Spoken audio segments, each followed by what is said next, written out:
Tudo. Você queria ser o quê quando era criança? Eu queria ser jornalista. Como assim? Nenhuma criança quer ser jornalista. Não, Sério? Criança eu não lembro. Eu me lembro que eu era adolescente quando eu falei pro meu pai que eu queria ser jornalista. Porque você E viu... ele ficou... Não, porque eu tenho um primo jornalista. Ah, tá. E eu achava que ele era genial, porque ele era jornalista. Eu acho que foi isso, porque eu inventei de ser jornalista, só tinha esse meu primo que era jornalista. Eu falei, meu pai ficou horrorizado, completamente horrorizado. Porque ele queria que eu casasse e tivesse vários filhos e, de preferência, usasse várias pulseiras, porque ele era árabe, primeira geração nascida no Brasil. E toda mulher árabe usa aquele monte de pulseira de ouro. Então, podia ter vindo... Eu não tenho de ouro, mas eu tenho de... Sem ser de ouro, porém aquelas fininhas, imensas. As mulheres árabes antigamente usavam assim o braço todo. Eu adoro pulseira. Mas bom, dá pra notar que eu adoro pulseira. Monte de pulseira? Não, que eu saiba, não. Tá. Mas eu acho que ele achava que eu ia fritar quibe cheio de pulseira e tudo bem, entendeu? E eu queria ser jornalista. Aí a gente fez um acordo, eu fiz o primeiro negócio que eu fiz na vida. Eu propus a ele, então, ele falou, você tem que fazer escola normal, você tem que ser professora. Eu falei, tá bom, eu faço escola normal, viro professora e depois eu faço vestibular para jornalismo. Ele achou que eu não ia permanecer com essa ideia e falou, tá fechado. E ele era um homem de palavra, então quando acabou o normal, eu fiz vestibular para jornalismo. E tinha alguma referência feminina quando você pensou isso na adolescência? Não devia ter muita, Não, né? Não tinha nem jornalista mulher. Quando eu fui fazer estágio lá em Juiz de Fora, de onde eu venho, eu nasci em Juiz de Fora, o chefe do jornal tinha 4 páginas, mas ele não deixou... 4 páginas de jornal. Era um jornal da cidadezinha. A cidade não tinha nem 100 mil habitantes nessa época. E ele não me deixou fazer polícia, que era o forte do jornal. Um jornal bem sanguíneo, assim, sabe? Sanguinolento. Tô ligado. Eu trabalhei em Manaus, que era impresso em vermelho e preto, juro por Deus. Diário do Amazonas. Nossa. Cara, eles colocavam as fotos das pessoas mortas lá. Nossa. Aí ele não me deixou. Falou, não, imagina, com esse seu pai, você não vai ser repórter de polícia nunca e tal. Eu fiquei fazendo uma coluna social, assim. Foi o meu primeiro trabalho. Mas depois eu fui ser repórter, fui ser correspondente do Estado de Minas. Isso já no primeiro período da faculdade. Porque, bom, eu fui ser correspondente do Estado de Minas, mas era só eu a correspondente, não tinha mais nada. Não tinha nada, não tinha uma sala, um escritório, uma mesa, nada. Era você. Era eu e eu mesmo. Mas sabe que eu dei a maior sorte? Olha que loucura. Era a ditadura. O Juiz de Fora tem a 4ª Região Militar, porque foi de Juiz de Fora que partiu o general Olímpio Mourão Filho em direção ao Rio de Janeiro para fazer a Revolução de 64. Em frente à minha escola, a escola normal aqui, onde eu estudava, e aqui o lugar onde ficava o general Olímpio Mourão Filho. E só que ali era a auditoria militar.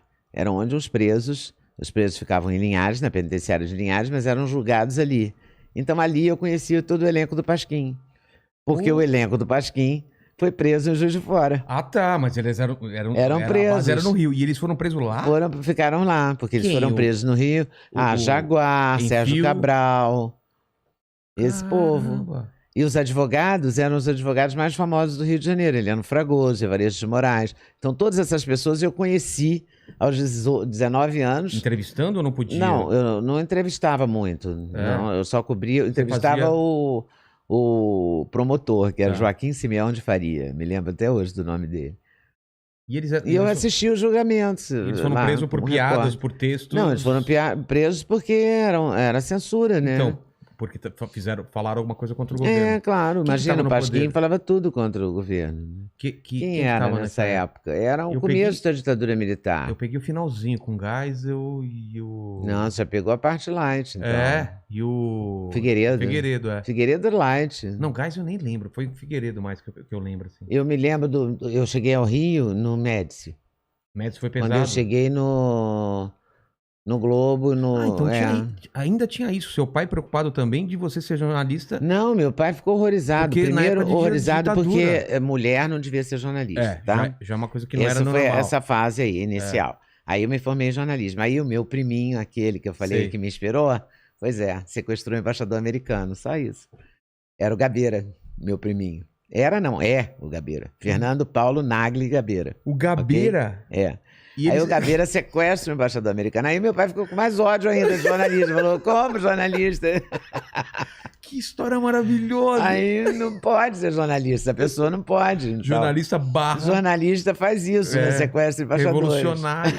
Aí Ué, mas ficou você não pior sabia ainda. disso? Que faz parte do trabalho de jornalista? Caramba! Não, mas aí deu tudo certo depois. Depois, né? É. Mas quando você começou, tinha esse medo no ar de eu posso ser Tinha um preso, clima, posso tinha um sumir? clima. Tinha a Dona Solange dava ordens. Quem que Mas era a Dona Dona Solange era censora, era Dona Solange, mas ela existia, a Dona Solange. Ah, não é um apelido que criaram? Não, era a Dona Solange.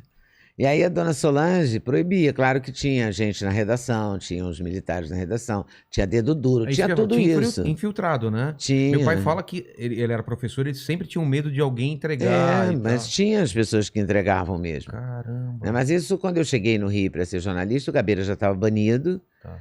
E tinha esse clima. E o Partido Comunista, o Partidão, as pessoas do Partidão, eram os redatores e os editores do Globo. Mas, Porque o doutor Roberto Marinho empregou todo mundo do Partidão. mas ninguém sabia. Então, todo mundo sabia. E como não prendiam e não... Não prendiam porque eles se comportavam, né? Tá. De acordo com... Eles cumpriam as regras da censura. Ninguém discordava da censura, porque senão ia encana, né? Não tinha como. Era simples assim, era Simples muito assim, simples. É. Pois é, era muito claro isso, sabe? Era uma censura muito clara. O que não podia falar? Era falar mal do regime? O que não falar mal do regime. Mas... Falar que tinha censura, falar mal do regime, falar mal dos militares. Pornografia, todas as coisas, palavrão. Que eles consideravam pornografia. As mulheres deles iam ao teatro, não gostavam da peça, reclamavam com os generais maridos. Mesmo que fosse para maior de 18, não poderia. Não poderia. Disco não, eu tinha lembro toda disco uma riscado, história. Música riscada, era época de... Agora mesmo descobriram músicas do Belchior... que foram censurados, Belchior com Fagner. Caramba. Parece que a dupla é essa. É mesmo? Que descobriram, acho que na censura. Em algum departamento da censura, que eu não sei exatamente onde. Aí era a época do pessoal usar metáforas e usar outras palavras para dizer tem uma o que história querendo. do Chico Buarque. O Chico Buarque teria dito para o Armando Falcão: você não gosta de mim, mas sua filha gosta. E tal. Essa época, entendeu? Cara. Eu cheguei ao Rio nessa época, fui pro O Jornal. Que ano que era? Isso foi 72. Tá. 70, 71, 72 eu fiquei na faculdade. Tá? E 73, fevereiro de 73 eu cheguei ao Rio.